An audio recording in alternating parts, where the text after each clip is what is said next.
Haleluya, Bwana Yesu asifiwe sana. Ninakusalimu sana katika jina la Yesu. Unapendwa sana na Baba yako. Siku ya leo ninamshukuru Mungu kwa neema yake. Na Roho Mtakatifu amenipa ujumbe mzuri ambao ningetamani tushirikishane. Na ujumbe huu unasema hivi: ubaya usikufanye ukabadilisha kusudi lako Mungu alilokuitia. Kitabu cha Mithali 16 ule mstari wa 4, neno la Mungu linasema hivi: Bwana amefanya kila kitu kwa kusudi lake, na hata wabaya kwa siku ya ubaya. Haleluya. Kwa hiyo tunaona hata wabaya kwa siku ya ubaya. Ukisoma kwenye kitabu cha Mhubiri 7:14 neno la Mungu nasema, siku ya kufanikiwa ufurahi, na siku ya mabaya ufikiri. Mungu ameifanya hiyo moja kwenda sambamba na hiyo ya pili, ili mwanadamu asipate kulijua neno lolote litakalofuata baada yake. Wakati nimepata huu ujumbe, Roho Mtakatifu akawa ananitafakarisha mambo fulani ambayo ningependa na wewe uyafahamu. Kasema hivi: hata katika ubaya bado kuna kusudi. Usiishie tu kuona ubaya, tafuta kujua kusudi lililobebwa ndani ya ubaya huu. Mara nyingi ubaya huzaa kusudi lenye manufaa kwa aliyetendewa, kama ataamua kuutazama ubaya kwa jicho la Mungu na kufahamu au kutambua kuwa lipo kusudi kubwa linalopaswa kuzaliwa litakaloleta matokeo chanya. Haleluya. Ukisoma Biblia utagundua watu wakuu wengi au watu walioleta mabadiliko makubwa kwenye familia zao, kwenye jamii zao, kwenye kanisa na hata ulimwenguni.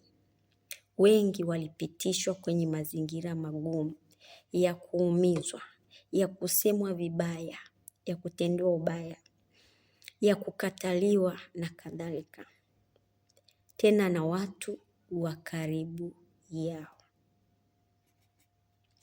Mfano: Yusufu, Daudi, Hana.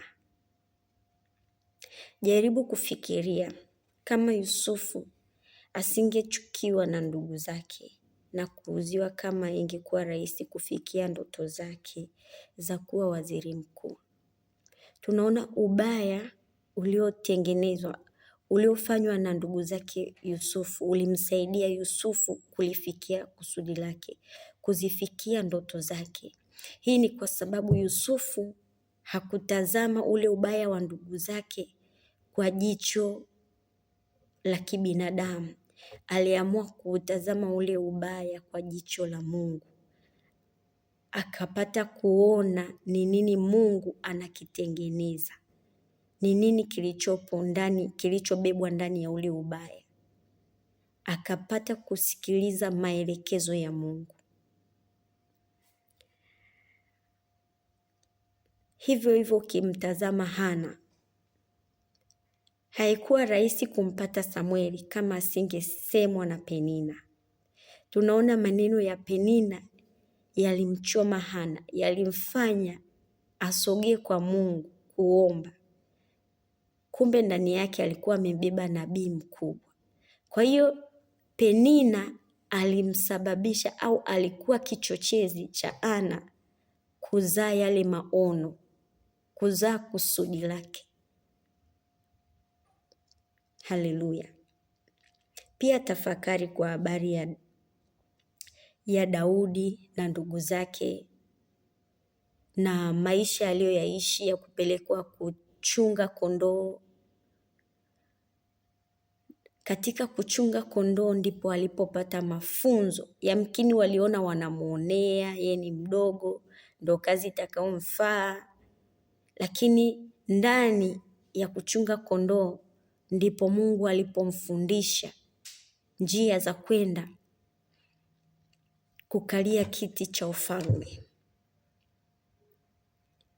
Mungu wetu ni Mungu wa ajabu sana. Wakati Roho Mtakatifu ananitafakarisha ujumbe huu, amenipa kufahamu kwamba Mungu wetu ni Mungu wa ajabu sana. Katika kitabu cha Isaya 55 mstari wa 8 na 9, nitasoma ule mstari wa 8. Neno la Mungu linasema, maana mawazo yangu si mawazo yenu, wala njia zenu si njia zangu, asema Bwana. Kwa hiyo lazima tujue mawazo ya Mungu si kama mawazo yetu sisi, na njia za Mungu si kama njia zetu sisi. Ni lazima kuyasikiliza mawazo ya Mungu katika hali yoyote ile unaopitia.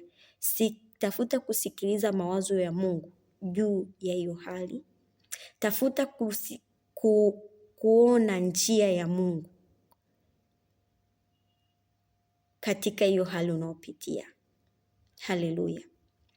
Lakini pia ukisoma kwenye Isaya 46 mstari wa 10 anasema, nitangazaye mwisho tangu mwanzo na tangu zamani za kale mambo yasiyotendeka bado, nikisema shauri langu litasimama, nami nitayatenda mapenzi yangu.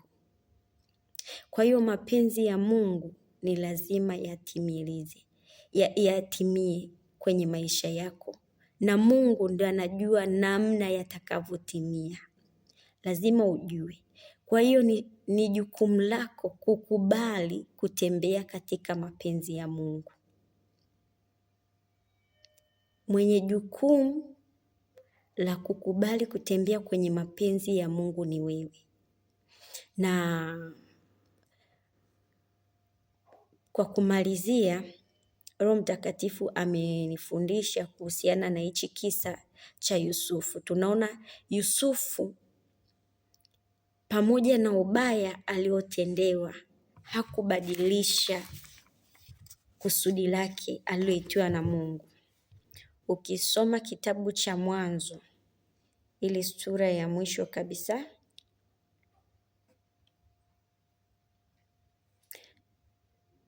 tunaona kwamba Yusufu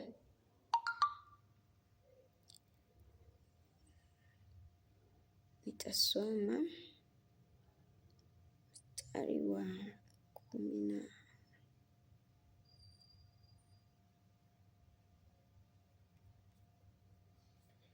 Haleluya. Ukisoma Mwanzo ile sura ya mwisho utaona Yusufu anawaambia ndugu zake hivi, nyinyi mlikusudia. Mwanzo 50 mstari wa 18 hadi 20 nitasoma. Neno la Mungu nasema, nduguze wakaenda tena wakamwangukia miguuni wakisema, tazama sisi tu watumwa wako. Yusufu akawaambia, msiogope. Je, mimi ni badala ya Mungu? Nanyi kweli mlinikusudia mabaya, bali Mungu aliyakusudia kuwa mema, ili tokee kuokoa taifa kubwa kama ilivyo leo. Basi sasa msiogope, mimi nitawalisha na watoto wenu. Akawafariji na kusema nao vema.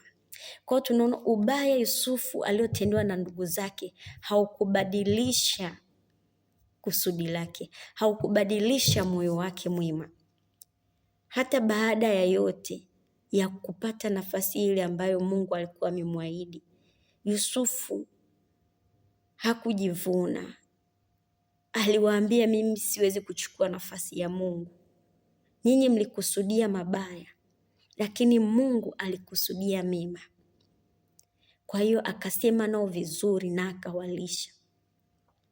Tunaona katika kipindi cha sasa hivi watu wengi sana wanakatishwa au wanabadilishiwa kusudi kwa sababu ya ubaya wanaokutana nao. Wewe Mungu amekuita kusaidia jamii, kusaidia watu, kuwainua watu. Watu wanakukwaza, watu wale wale ambao unawasaidia wanakukwaza, unasema mimi sisaidii tena, kwa sababu unawatazama watu wale wanakukwaza, humtazami Mungu ambaye amekupa kusudi. Ni vyema ukatambua kwamba kitu chochote ambacho au kusudi ulioitiwa kulifanya linaweza kukusababisha ukakutana na changamoto na ugumu na kutendewa ubaya, lakini ule ubaya, zile changamoto zisikufanye ubadilike au moyo wako ubadilike au uache kufanya kusudi. Mwingine anaendelea lakini moyo wake unabadilika. Mungu atusaidie sana. Amen.